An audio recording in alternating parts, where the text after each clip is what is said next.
एक निश्चित राशि में 10% कटौती करने के बाद और फिर शेष राशि से 20% कटौती के बाद 3600 रुपये की राशि शेष बची।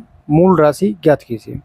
मतलब कोई धनराशि थी जिसमें हमने सबसे पहले 10% का लेस किया, फिर उस बची हुई राशि पर भी 20% का लेस किया। तो बताना है कि जो हमें फाइनल जो वैल्यू मिली वो 3600 रुपये मिली। तो बताना है कि मूल वैल्यू एक्चुअली क्या थी। मान के चलते कि मूल वैल्यू एक्स थी, तो एक्स का हमने 10% कटौती कर दी, तो बचा कितना है 90%। फिर इस ये जो वैल्यू मिली है ना, इसका भी फिर हमने 20% कम कर दिया, तो बचा कितना 80%, जो कि इक्वल है किसके 3600 के। 2020 यहाँ पर उड़ा दो, 9 1 जा 9, 9 4 जा 36, 4 2, ये जाके यहाँ पर कितना हो जाएगा 10,000। तो x बराबर कितना हो गया 10,000, और इस 2 से डिवाइड कर दो तो कितना बचेगा 5,000। तो मूल वैल्यू हमारे पास क्या थी 5,000 rupees. So D will be the correct for this question. Next, A और बी दोनों के वेतन का योग 4300 है। ए अपने वेतन का 95% खर्च करता है और बी अपने वेतन का 80% खर्च करता है।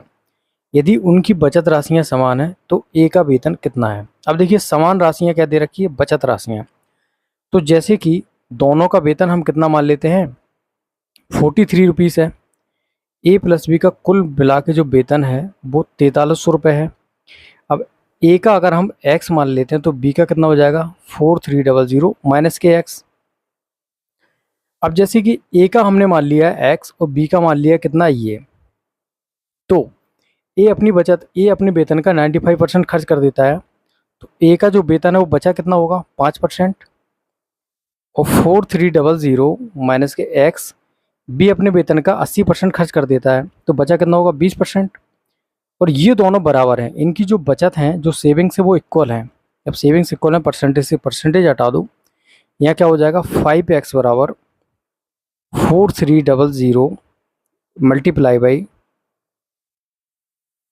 इसको भी काट सकते हैं 5 एकम 5, 5 को 20, तो ये कितना हो जाएगा x बराबर कितना हो जाएगा 4300 मल्टीप्लाई बाई 4 माइनस के 4x, इसको ये हो जाएगा तो ये हो जाएगा 5x बराबर, फर्दर इसको काट देते हैं तो ये कितना हो जाएगा 4300 मल्टीप्लाई बाई 4, तो x की वैल्यू कितनी आ जाएगी 65 40 हो जाएगा।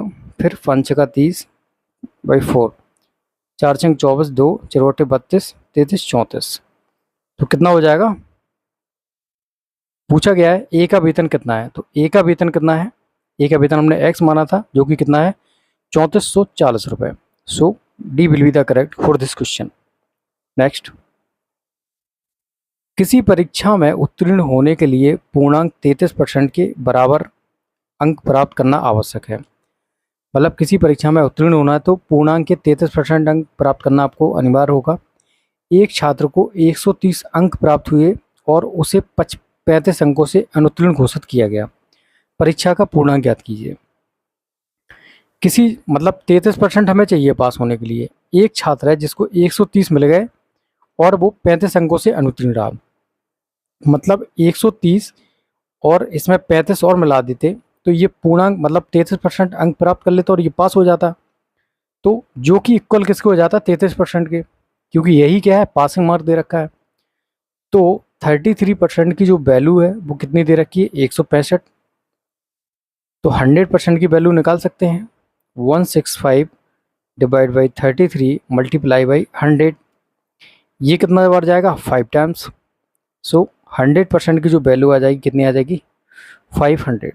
तो हमें पूर्णांक बताना था कि पूर्णांक कितना था।